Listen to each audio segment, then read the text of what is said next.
dahil nga sa utang, ang dami natin mga kababayan umaalis sa kanilang trabaho.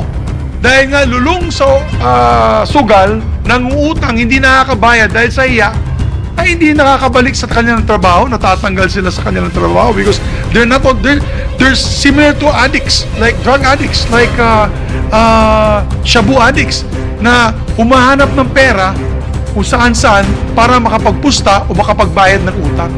Abay, wala mangyayari sa atin yan, Mr. President.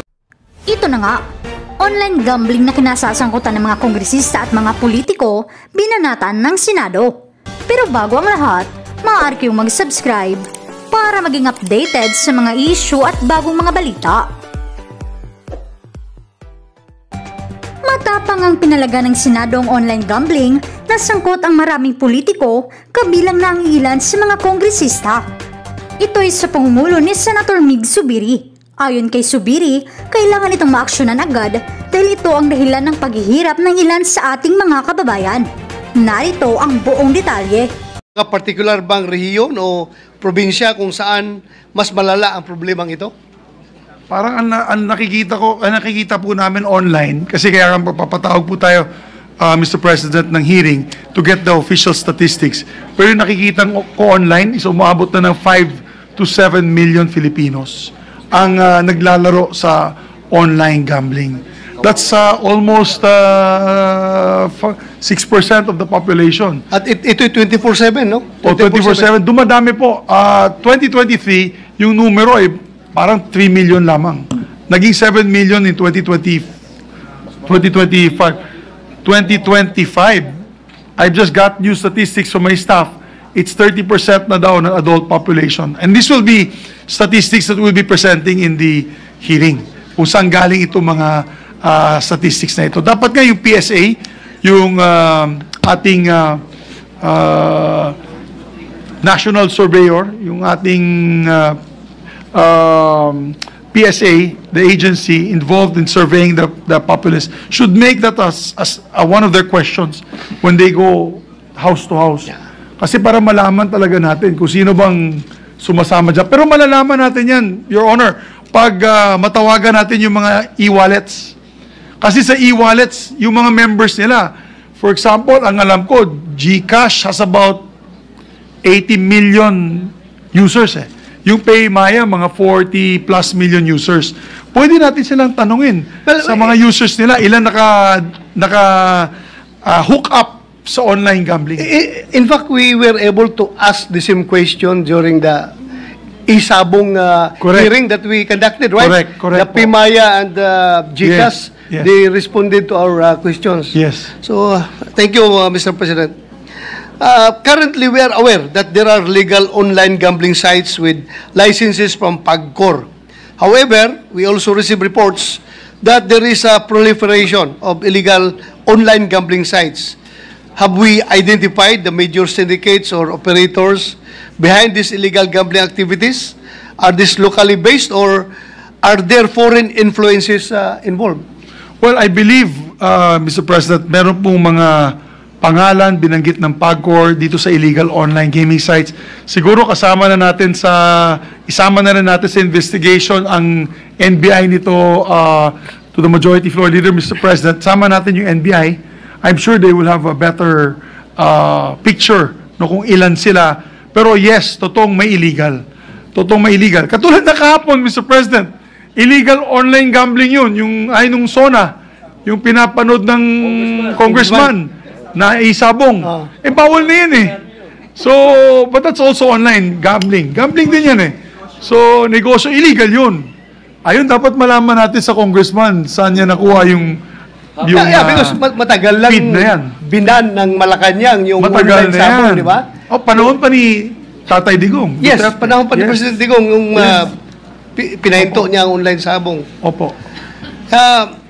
Next, Mr. President, are we seeing children and minors being involved and perhaps even addicted to illegal and legal online gambling? And if so, what measures are we going to take to protect them and penalize those who exploit them? Hindi ba dapat ay hindi accessible sa mga minor de edad ang mga pasugalan kahit pa ito ay online? Tama po kayo, Mr. President. Tama po ang ating kapatid, si Senator Bato de la Rosa. Ang daming nalulung na yun ng mga kabataan. Dahil pag nakita nyo po yung online gambling sites, ang ganda ng, parang gaming eh. Di ba mga bata na yun, mahilig din sila sa online gaming. Iba yung gambling, iba po yung gaming. Yung gaming, yan yung mga shooting, ano ba yan? Yung mga, hindi kasi naglalaro ng online eh. Nakakapaglaro ba sila? Yung mga ML, yung mga, ano ba yan? Yung nagbabarilan dun sa yan, online gaming yun. Pero ginawa ng mga wise, kung sa atin wise na mga operators, yung online gambling nila, they patterned it like that. Maraming animation, masaya ang dating, talaga makulay ang pinapakita, mga cartoons dito sa mga sites nila. Kala mo nga lang naglalaro ka ng, para nasa arcade ka lang na naglalaro doon sa arcade. So, that entices a lot of young people. Kausap ko yung anak ko po. Ang anak ko po ay taga-Xavier. He's 15 years old. And I asked him personally, do you know of your friends that naglalaro? Sabi niya, he knows. Sabi niya, almost 1/4 of the friends that he knows naglalaro daw sa online. Sabi ko, paano sila nakakapasok? Paano sila nakakalusot? Apparently, ang style daw ay, according to my son, sabi niya sa akin, ang style is, ano po sila? Extension ng GCash ng kanilang mga magulang. Di ba may credit card po tayo na extension? May extension din sila sa GCash and PayMaya. So because of that, may access sila dito sa e-wallets na ito. At akala siguro ng GCash at itong PayMaya, yung mga magulang nang naglalaro. Hindi po nila alam ay yung mga anak na. Lalo na kung mga anak mayaman po yan. Kung yung pera ng nasa GCash ay milyon, siyempre yung mawawalang 5 pesos, 10 pesos, 100 pesos, hindi mapapansin ng magulang yon.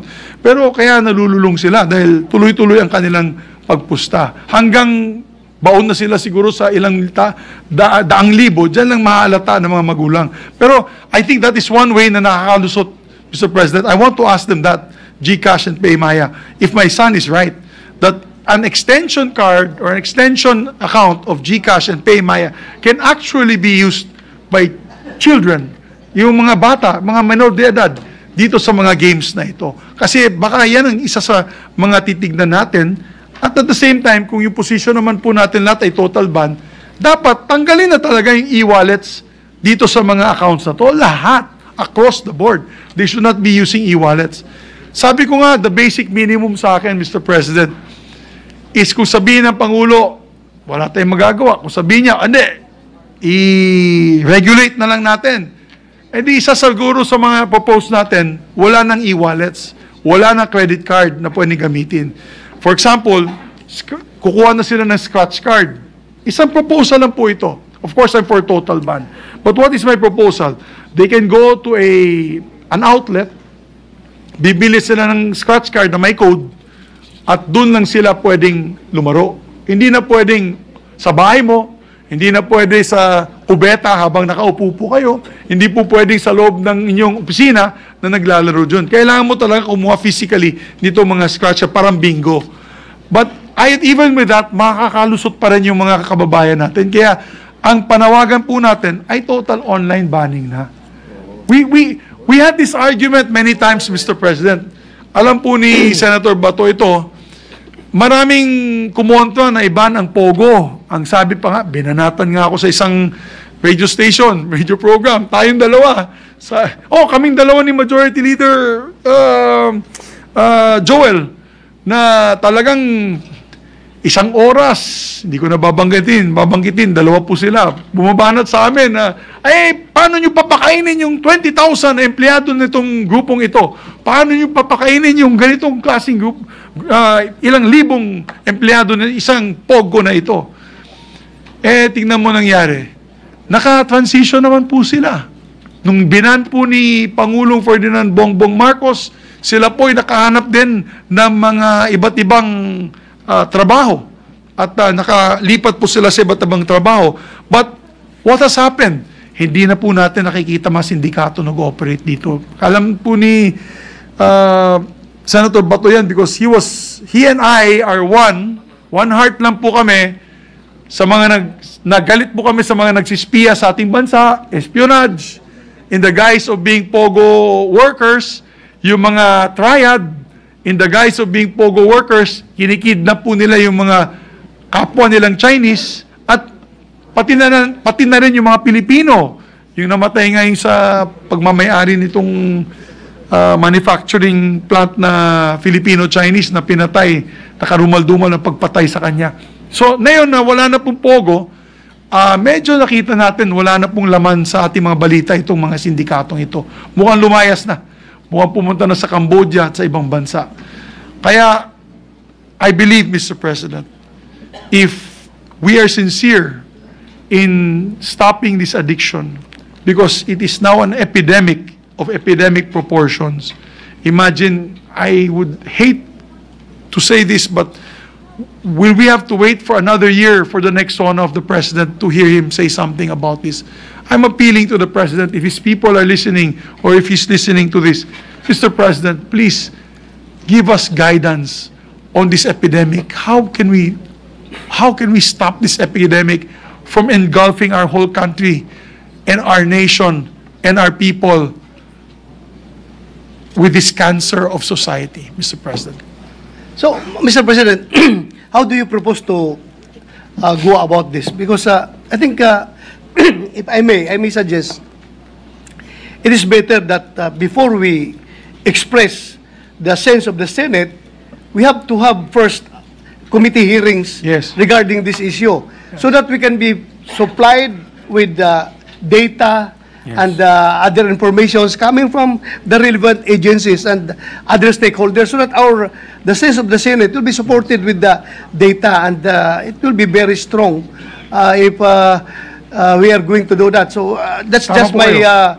my proposal, Mr. President. Tama po ang ating kapatid sa taga Mindanao, Mr. President, Senator Bato de la Rosa. And I believe magkakaroon yata ng hearing na po si Senator Erwin Tulfo next week. Ang request ko nga po sa Majority Leader, our Majority Leader, may I request that, I think, final naman that I may be made Chairman of the Committee on Economic Affairs. I don't want to preempt. But if possible, at the end of my speech, you can refer to the committee of Senator Erwin and my committee, kasi may economic implications din po yan. What's the loss to government revenue? At the same time, what is the impact on the economy of our country? Thank you. Thank you, Mr. Thank you, President. Thank you, Senator Soberi. Thank you very much. Thank you. Thank you, Senator De La Rosa. Only one question, if I may, Senator Subiri. Please. Yes, sir.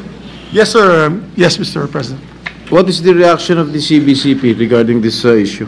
Who sino po? CBCP daw. Ano, they're very supportive. As a matter of fact, Bishop David, Cardinal David, sorry, my apologies. Cardinal David has already come out stating that they are not in favor of regulation but a total ban.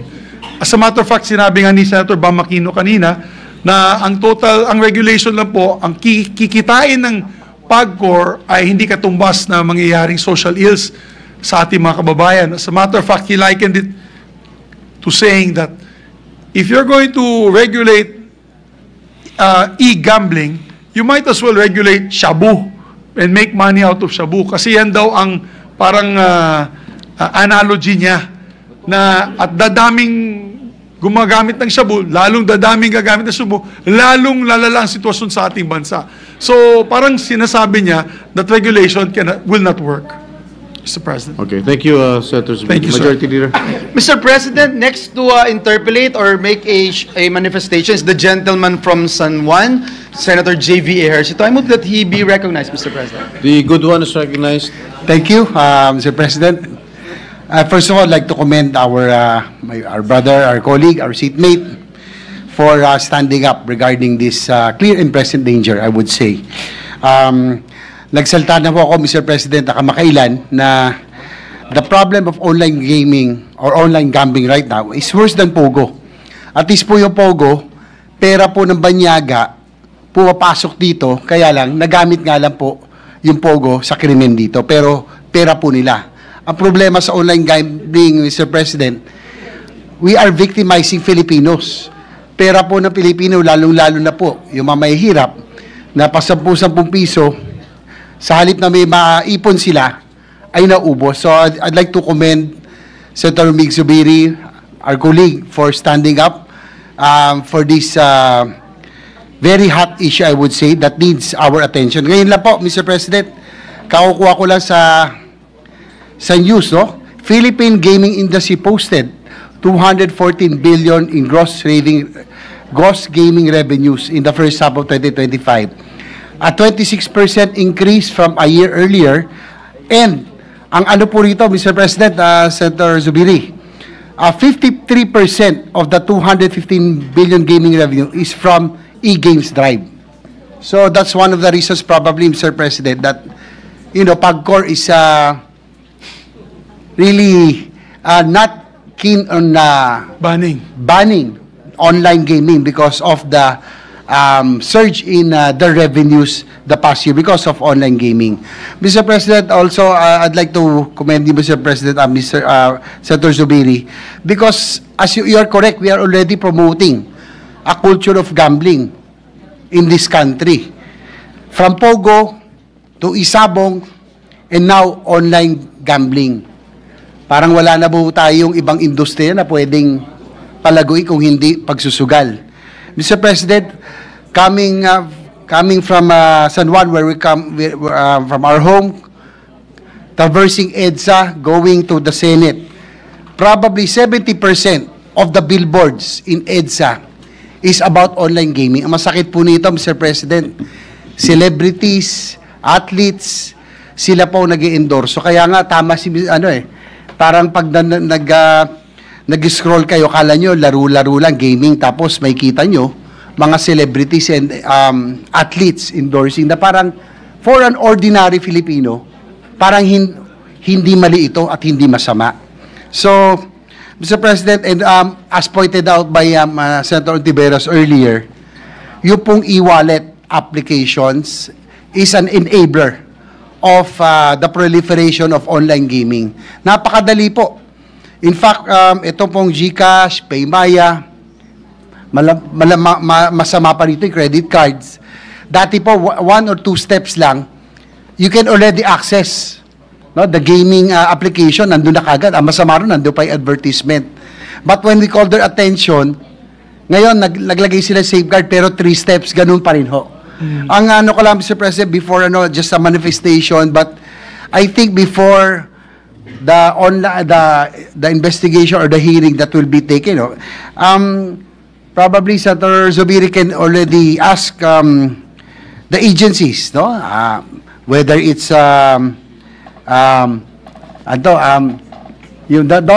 BSP or NTC, that probably if they can regulate or if not prohibit the e-wallet applications from being enablers of the online gaming services. Talagang ito po ang I think this is the main culprit, Mr. President, kasi napakadali talaga ma-access yung pong online gaming through the GCash, Paymaya, and other online applications. So, with that, Mr. President, again, I can recommend Senator Zubiri for taking up this matter. It's only our 3rd day of session, but I think this is a matter that we really have to give preferential attention to at this time. Thank you, Mr. President. Thank you, Mr. President. Mr. President, if I may. Thank you, Pana. Yes, please proceed. Thank you, Mr. President. I'm happy that you're excited with my standing here, Mr. President, as I asked the gentleman from Bukidnon if I may be allowed to just ask 2-3 questions, Mr. President, with the indulgence of the gentleman. Yeah, of course, Mr. President. I'd be honored to be interpolated by our dear colleague. And first of all, Mr. President, at the onset, may I be allowed to associate myself with the privileged speech of the gentleman from Bukidnon on the urgent need to completely ban online gambling in our country. In fact, Mr. President, this representation included in our top 10 priority measures Senate Bill number 47, or the Anti-Online Gambling Act, as we firmly believe, Mr. President, that these activities are a poison to that is slowly destroying the lives of our people. Senator Bato earlier asked about about some of the data regarding online gambling. Let me just put on record, Mr. President, yung pong Capstone Intel, they revealed that 66% of young Filipinos aged 18 to 40 are involved in online gambling. 66%, Mr. President. Yes, age 18 to 40. Age 18 to 40. Part of the report, Mr. President, says even middle-aged adults are not spared. In fact, 57% of respondents aged 41 to 55 engaged in various online gambling activities. And Mr. President, it's concerning because nearly a third of users bet 2 to 3 times a week, with some wagering up to 3,000 pesos per session.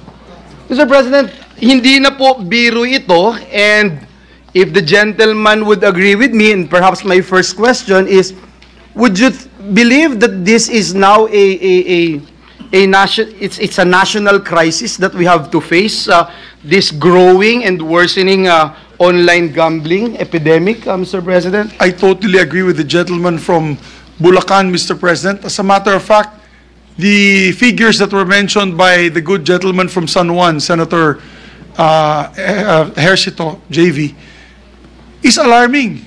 Because if they double in number, isa lang ibig sabihin po niyan, mas marami pong pumusta sa kanilang mga gaming sites. Dumami po ang nagpusta or mas malaki na ang inilabas nilang pondo para sa mga gaming sites na ito. Because they're earning from the taxes. The figures that Senator JV is pointing out are the gross revenues, and therefore, if the gross revenues increase twofold, that could also mean that maybe there were twice the more number of gamblers which are Filipino. Hindi po to Pogo, hindi po to Chinese. Ito po ay Pilipino, mga kababayan po natin ito. And that's the problem. Bisaya, Ilocano, Tagalog, Mr. President, that Filipino. is the problem. Because for me, ever since I became a member of this August Chamber, I always ask, what is really the policy of the government when it comes to gambling? Pagka dumaan sa Kongreso, binigyan ng imprimatur, it becomes legal. Pag hindi, illegal. Now, who is the state regulator? PAGCOR. You look at PAGCOR, perhaps it's only in the Philippines, Mr. President. PAGCOR is the regulator, at the same time, PAGCOR is the operator. In fact, in our hearings here in the Senate, I remember the PAGCOR chief made mention that they intend to end that dual role of being operator and regulator at the same time. But that was 2023, Mr. President. Until now, I don't see, Mr. President, maybe I'm wrong, maybe the gentleman from Bukidnon would have some information about this as to where is PAGCOR going? Are we, as policymakers, are we still going to allow this, Mr. President, na yung bankero, siya din ang magpupuli sa kanyang sarili. Yung operator, siya din yung regulator, Mr. President. Yan ang masama, Mr. President. Katulad yan, Mr. President, I just want to put on record, I don't know if you've seen it in the news articles, PAGCOR Employees Association, lahat ng empleyado ng PAGCOR, tutol sa online gambling. Can you imagine that, Mr. President? I actually mentioned it during my press conference. I showed the press release. If you go online now and check in the news, PAGCOR Employee Association, tutol sila sa online gambling. Siguro, dahil apektado din yung mga pamilya nila kasi alam naman nila dati hawak ng PAGCOR casino lang.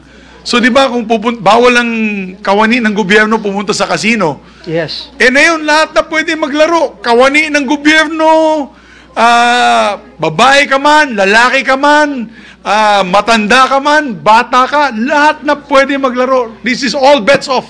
You can now play. Or sorry, rather, all bets are on. And that's why, Mr. President, would you agree with me that this is worse than Pogo? Oh, Mr. President, 10,000 times. When Mr. we were President. tackling Pogo here in this August chamber, everyone, overwhelming members of the Senate, abhors the operation of Pogo. And now, I'm glad, Mr. President, indeed, hope springs eternal. I have seen overwhelming majority of this August chamber standing up and saying they are in support of banning online gambling. I was able to talk to our chairperson of the Senate Committee on Games. He made a lot of examples, Mr. President, including, Mr. President, those who actually committed suicide because of being addicted to gambling. Because this is definitely not entertainment, Mr. President. This is addiction. Yes, Mr. President. We have heard so many stories, not only in my province, Mr. President, na may nagpakamatay, Mr. President. May pulis po doon sa Bulacan, sa San Miguel, hinold up yung LBC kasi lulun na po sa online gambling. Meron pong 14 years old din na bata na biglang may utang na kalahating milyon. Hindi ko alam paanong nangyari yun. And so I go, Mr. President, with BSP as regulator naman ng mga digital wallets, Mr. President. I remember when BSP was talking about their... Mr. President, before we talk about BSP, Yes, please. Yes, may I please. just add to the information, and this is close to the heart of my dear colleague and Majority Leader, Senator Joel. I forgot to mention in my speech again that isa sa mga, yung pinakamaraming comment dito sa pag-file natin ng anti-online gambling was the OFWs. Yes. Alam niyo po, and I know this because our good gentleman from Bulacan, not only is his kababayans from Bulacan are members, many members of them are working in other countries, or many kababayans of his is working in other countries, but also even in his church, which is all over the world. They would complain na galit po sila dahil grabe yung pagtrabaho nila, 24 oras, nagsasakripisyo, malayo sa pamilya. Tapos pagdala po nilang munting 1,000 piso, 2,000 piso, 5,000 piso sa kanilang pamilya, nauubos daw na kanilang partner doon sa Pilipinas or dito sa Pilipinas or kanilang pamilya sa online gambling. So, napakakawawa naman ang ating mga OFWs. I cannot explain the emotions that I've got with all these messages from our OFWs, giving us sad stories about what is happening to their hard-earned income. Thank you, Mr. President. I know that the gentleman from Bukidnon had a lot of first-time experiences, Mr. President, meeting our OFWs. And alam natin, Mr. President, yung hirap nila, tapos dun lang mapupunta sa sugal. Mr. President, balikan ko po yung sa BSP kasi may dinrap sila na rules prohibiting the association of digital wallets with online gambling. Ang PAGCOR po, nagbigay din ng anunsyo at sinabi na they were actually somehow warning BSP from giving this kind of warning, Mr. President. As they say, and I quote it, and I quote, Mr. President, from PAGCOR, it will dampen the growth of the sector. Tama ba, Mr. President, na pati ito, pakikialaman ng PAGCOR yung powers ng BSP to regulate itong mga e-wallets, especially with regard to online gambling? Alam mo, nakakalungkot, Mr. President. All I can say is nakakalungkot ang posisyon ng PAGCOR dyan. Parang binabaliwala po nila yung social ills. Parang alam naman siguro, I don't know, kaibigan ko naman si Chairman Altenco. Is the officers of PAGCOR that, what's a diplomatic word for kapal mukha? Dense in a nice diplomatic way with the pleadings of our people na tigilan na to. Sabi nga nila, meron naman daw hotline, pwede naman daw kayo tumawag at ibaban daw, disconnect ang cellphone. Let's say may asawa po kayo or anak na lulong sa online gaming, you can call a hotline and they will automatically daw remove that person from the online gaming sites. All that person has to do is get another phone, another SIM card, and then continue the whole cycle of gambling.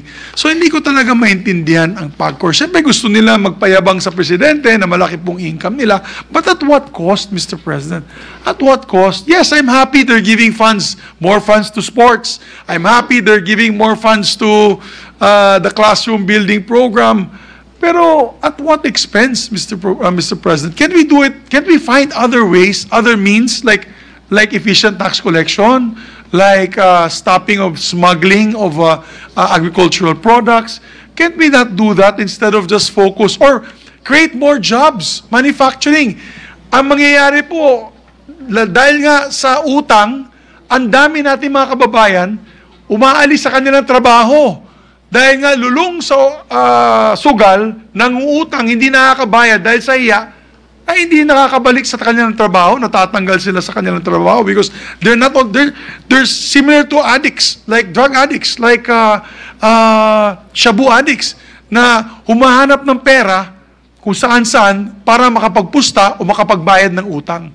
Abay, wala mangyayari sa atin yan, Mr. President. We should not be proud of that. And I think PAGCOR should be aware, see the signs see the signs flashing all around their face that this is becoming to be a deeper epidemic, a cancer to our society. Thank you very much, Mr. President. I have a lot of questions, but I will just reserve this during the committee hearings that will be conducted by the Senate.